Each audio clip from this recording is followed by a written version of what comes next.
I told him, Father, I think I might be called to the priesthood, or at least I think I'm supposed to be a seminarian for the Diocese of Bismarck.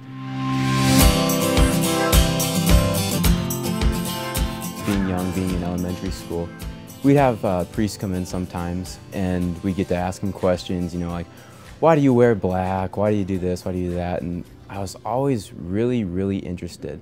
I was interested in what they did. I was interested on, you know, how they became to, you know, be a priest. And I couldn't tell it then, but looking back on it now, there was definitely a flame that started inside me that was burning, you know, towards this passion, towards this something greater than myself. And then, you know, grew up, kept going through Catholic schools and whatnot, and until about junior high. When I entered junior high is probably the next big point, when I was able to go to Trinity Junior High, which was connected with the high school, and just seeing the chaplain there. You know, that was the first time I had ever been exposed to that. You know, being able to see a priest every single day, working with kids. I never even knew that, you know, Trinity had a chaplain when I was, you know, younger in elementary school. And just knowing that, wow, oh, as a priest, you know, you have the opportunity to do this, you know, if the bishop wants you to. And, you know, with that in my mind, it's like, whoa, well, that'd be really cool too. And then, you know, getting to just watch the chaplain have so much fun, just be totally in love with what he's doing with his life. It started to attract me, most definitely. It was something like, wow, looks like it's really enjoyable. Like, they're genuinely happy with their life. And then,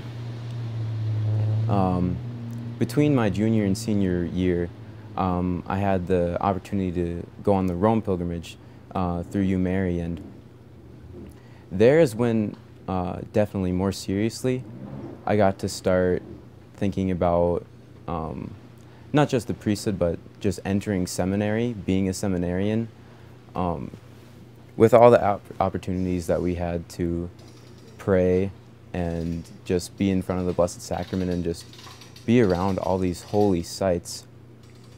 There was definitely grace happening all around me, helping me, moving me. And just the seminarians that were over in Rome when we were, just the chance to talk with them, listen to their vocation stories, how they became a seminarian, what it's been like, what you do, what it's like to be a seminarian on a daily basis.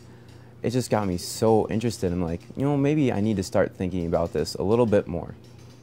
And so my senior year, I had that in the back of my mind, you know.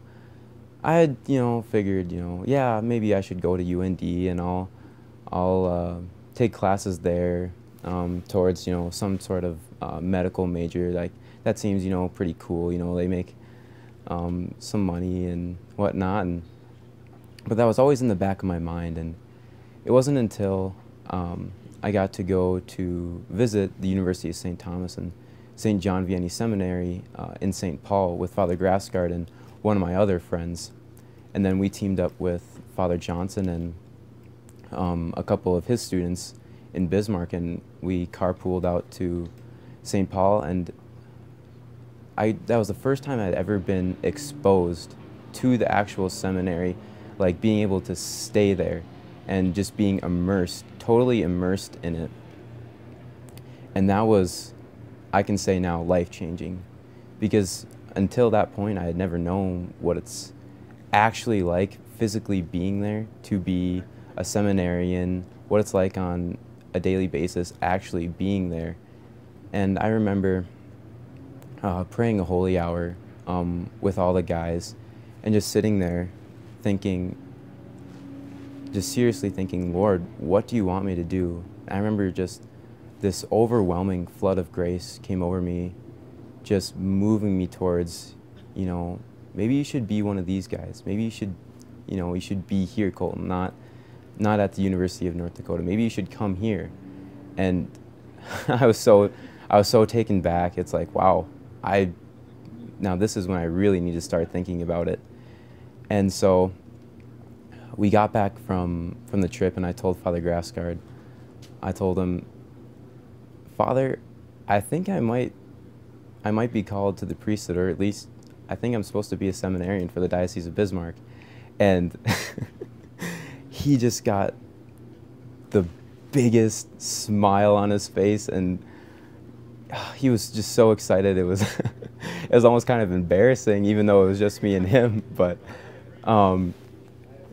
yeah, so we talked, and he's like, well, Colton, I'd like to give your number to Father Waltz so he can get in contact with you. I'm like, oh boy, wow, this is getting kind of serious. And I was like, okay. So I remember actually when Father Waltz contacted me, I was on my way to track me. He's like, oh, so Colton, you have time to talk? I'm like, not really.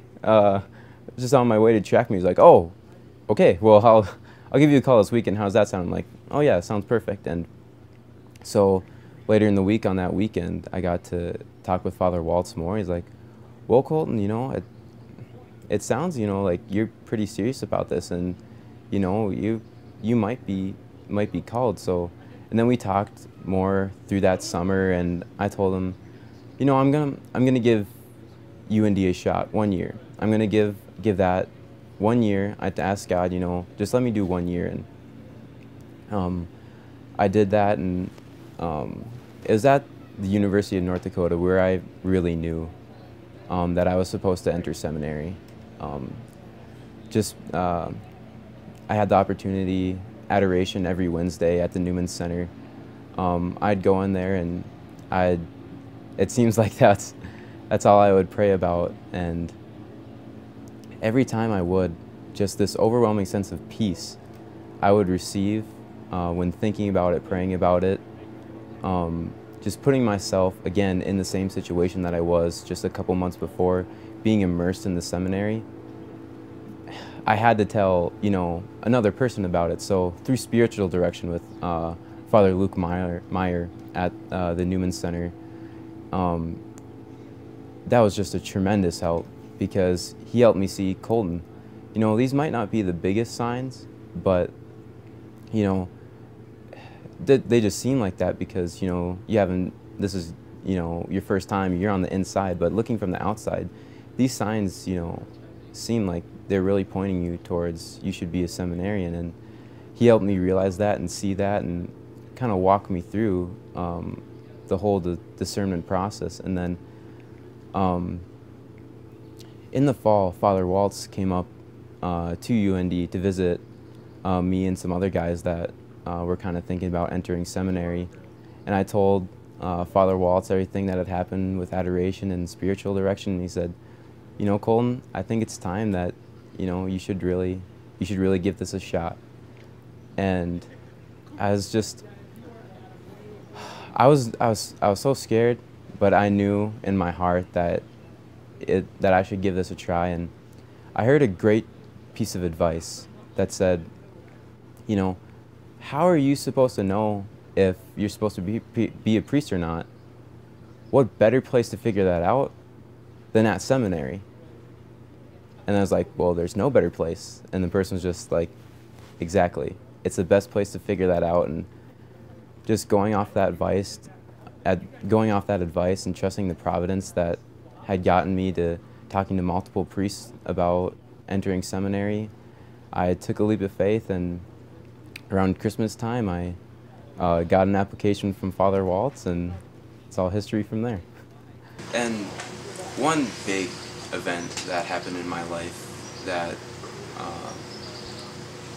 really made me think that, I'm on the right track was just recently, about 2 months ago, I was involved in a car accident.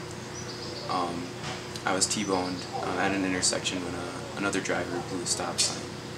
And I ended up losing a really good friend that day. And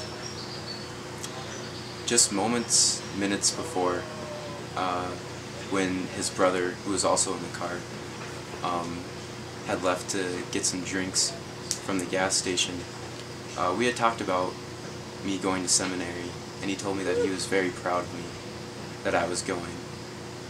And every time I think about it, it gives me chills, and I know that I have one great friend that's helping me and looking out for me right now. And every time, you know, I get discouraged in myself, it helps me to know. I just think about, his name is Austin. You know, what would Austin think of me right now? He wouldn't want me being down on myself. He would want me to keep pushing on, and he was proud of me. I need to be proud of myself and know that I made the right choice.